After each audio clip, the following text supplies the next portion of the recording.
Hi, everyone. Thanks for joining Time We Discuss today. My name is Dan. Today, we're going to do something a little bit different. Instead of actually talking to another professional, I actually want to give you a little bit of a backstory as to why I'm doing this. I was having a conversation with my wife, actually, and we're talking about this channel. And she said something that really kind of struck with me. And it was, why aren't you telling people why you're doing this when you talk to them?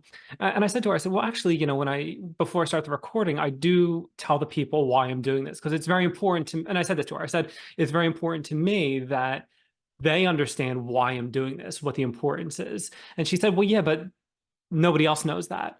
So I thought, it might not be a bad idea to just take some time and just kind of share the backstory with why I'm doing Time We Discuss. Time We Discuss. And this all goes back about a year ago. And I'm not running a script or anything on this, so this is all kind of off the top of my head. So I'm going to apologize for uh, the ums and the uhs and the bad edits I'll probably end up inadvertently doing. Let's bring back memories of when I was talking to Chris about hypnotism and the ums. So this goes back about a year ago. My wife was not satisfied with her job and was debating on what she should do, if she should look for another job, take some time off. And what we decided to do was that she was, in fact, going to take time off, spent I keep hearing Chris now with those ums in that conversation. If you haven't seen the hypnotist episode, definitely go check it out. It's the second one, essentially. It's trailer, then web developer, then hypnotism, hypnotist, I think it's actually called. Go check that out. It's a good one. They're all good, but the ums and everything, it really kind of strikes a resonant chord with me. I digress. So we talked about what she was going to do, and she ultimately decided that she was going to leave her job.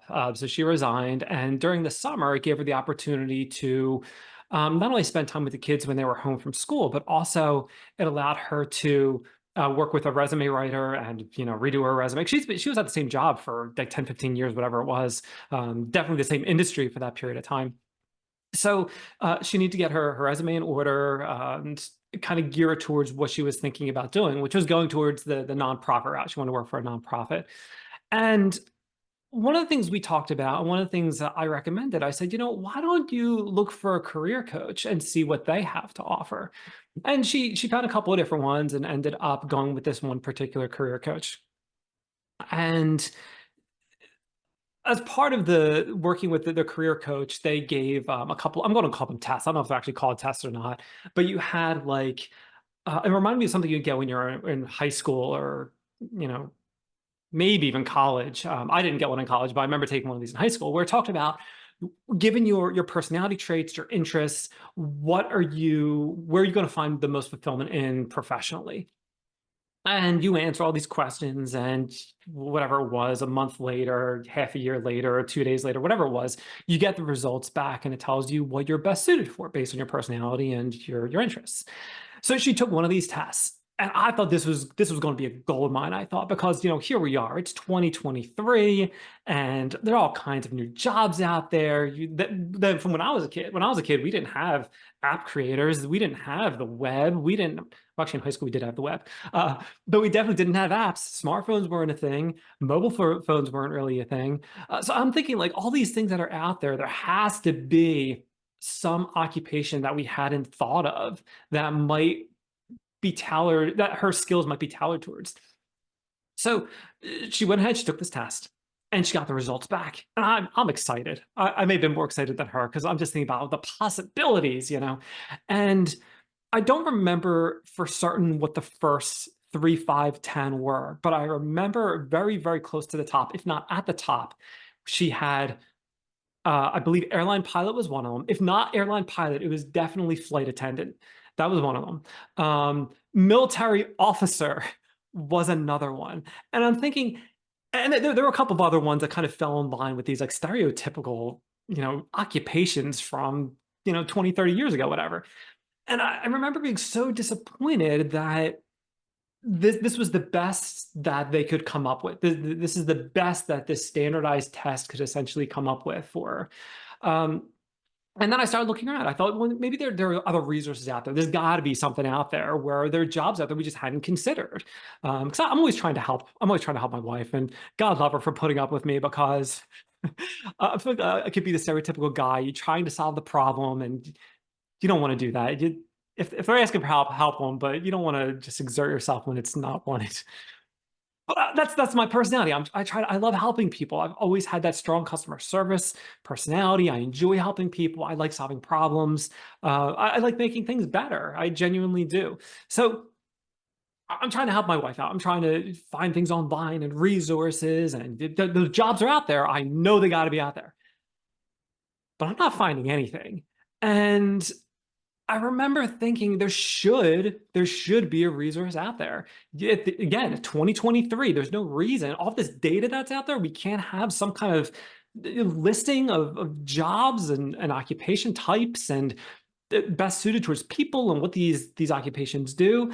I couldn't find anything. So if it's out there and you own that, okay, you need to do a better job getting it on the web because I could not find it. So this is last summer, summer of 23, and I'm thinking about this. And at the time, I'm regularly watching a number of YouTube personalities. I don't want to mention any because I don't want to leave anyone out. But there are a number of people that I've subscribed to and I was watching regularly and across all kinds of different topics. And I was thinking to myself, this would be, and podcasts too. I'm a very, very big podcast listener. And I thought, you know what? This would be a very good opportunity to find people that are actually doing these jobs and tell them what have them tell me what it's really like to do these jobs. And I thought about it for a while, and I kept to myself because I'm always getting these ideas in my head, and sometimes I explore them, sometimes I don't. Sometimes it's too much of a headache. I'll leave it for someone else, and I hope someone else will do it, even though I really want to. But this is one of the things I kept thinking about it, for a couple of months. And I remember this one day, my wife and I were out on the deck and we are talking, and I mentioned this idea to her. And essentially, she was behind it. She said, if you think it's a good idea, you should try it out.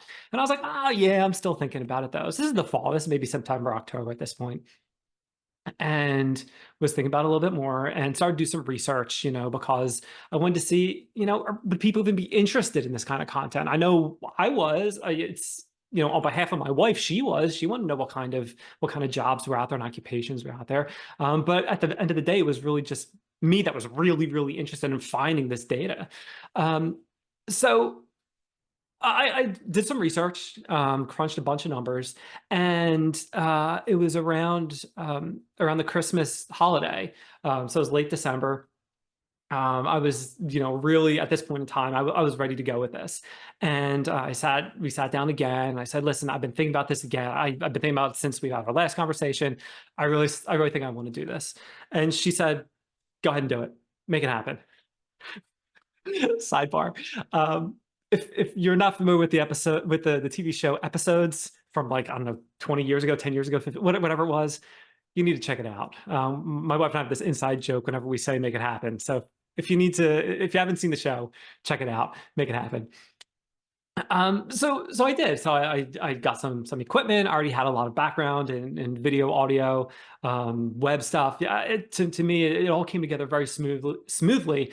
And over the Christmas break, worked out very well for me. My day job, I actually get a period of a few days between Christmas and New Year. So it worked out very well that I could take that time to just really get my systems in place, get my templates built up, and really start to do this. And then I started gathering up people. I generally work within a 4-week buffer. So anything you're seeing today was actually recorded 4 weeks ago. I will say that my production quality is getting better over time. I know these first couple of segments are a little rough, but stick with it because they do get better. And I'm getting more and more, I don't want to say more different people, but I'm trying to get more obscure professions out there. I have a couple of feelers out there. Some people have been great in responding, and other people, they just haven't responded. And I don't know if it's because of, maybe I'm going into spam or something like that. But that being said, I mean, we're moving forward. I'm out about 4 weeks, sometimes a little bit longer, depending how my production schedule goes.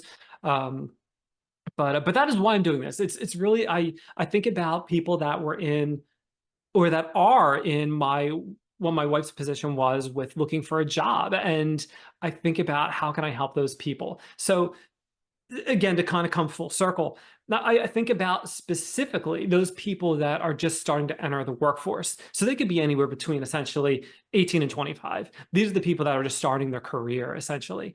And I think for them, it's particularly important to not only have a description of what people do, what it looks like on paper and the job title, but also listen to what real people have to say about it. I think that's huge. So, for instance, I went to school for audio production, essentially, and when I was there, at the time I had a band. We've thought, music production, free studio time, awesome. So I was all set. I was geared up for this. But the one thing I hadn't considered is that if you want to be the type of audio engineer that I wanted to be, I would have to be in a big city. I would have to be in Philadelphia, New York, Los Angeles, um, Nashville. I have to be in a place where the music scene was really happening at a larger scale. And me, I am not a city person. I don't like, I wouldn't like working in the city. I wouldn't like commuting into the city. I don't like being in the city. I'm not comfortable with it. I've grown up my entire life being in the suburbs. I just don't like it. I feel very, very, almost confined or claustrophobic with all the people. So I realized this the beginning of my fourth year of college, which is a fine time to realize that what you want to do is not for you. Um, but I feel like had I known that beforehand, if I had known that going into the program, that you might want to think about this a little bit more. You might want to think about, you might not. And I remember my professor saying this. He remember talking about like having the house with the white picket fence, his words, and thinking about if you really want to do this, essentially you have to do what I just said. But I discovered like that, discovered a little too late. So I think being able to hear what other people have to say about their jobs, you get a better perspective as to what they actually do. Whether it's when I'm talking to the hypnotist and he's talking about how he can do remote sessions or how it's in person, maybe that speaks to what you want to do. Or if I'm talking to I queued this up because I cannot remember this long name, the licensed professional counselor of mental health, like when I was talking to John, again, this medical, not medical, this mental health world where you're working with people either remotely or in person. They come to the office, you go to their house. It's remote, telehealth, whatever it is. Or if we're talking about speech pathology, the speech pathologist, when I spoke to Christina, we're talking about helping. Maybe you specifically want to work with kids, and that you can do that with speech pathology, or knowing that you only want to work with adults, and maybe if there's limited patients in the adult range, maybe speech pathology isn't for you. These other things that you might not have considered, and this goes on with the other people that I've talked to that you haven't seen yet. So, for instance, when I talk to the voiceover artist, or when I'm talking to the self-published author, all these different things that you might think they could be for you, but then hearing these people's perspective, it's like, well, I hadn't thought about that, and maybe it's not for me. So it's important that if you are beginning your career, it's important that you have a larger picture as to what this career is really about, what you actually could be doing in this career. So that's the first people I really want to speak to. Essentially, I think would find this information helpful. And then the second group is the people that, like my wife, that was looking to change her careers, and she wanted to see what else was out there. But it's important for her and people like that. They've gone to school, or they've had however many years of training, or whatever. And what can they? How can they easily transition into a new career or to a new occupation, leveraging the knowledge base that they already have?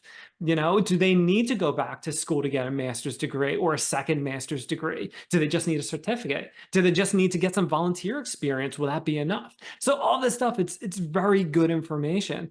And unfortunately, I can't always get all of that information when I'm talking to people, but it's a start. It's a start. And one thing I want to do too, and we'll see how this goes. I want to create a segment called Follow Up Friday. And Follow Up Friday essentially will be, I want to bring people back, people I've already spoken to, or people that other people that have similar jobs, and I can maybe get them to elaborate a little bit more on things that I may have missed the first time around. Or if people are asking questions in the comment section, which I encourage, you gotta like, subscribe, add comments, you gotta do all those things. If you're adding those comments and you have questions for these people, I can always bring them back for a follow-up Friday and get more information to you. So that's the why behind why I'm doing this. Again, I really want to help people seeing what my wife went through.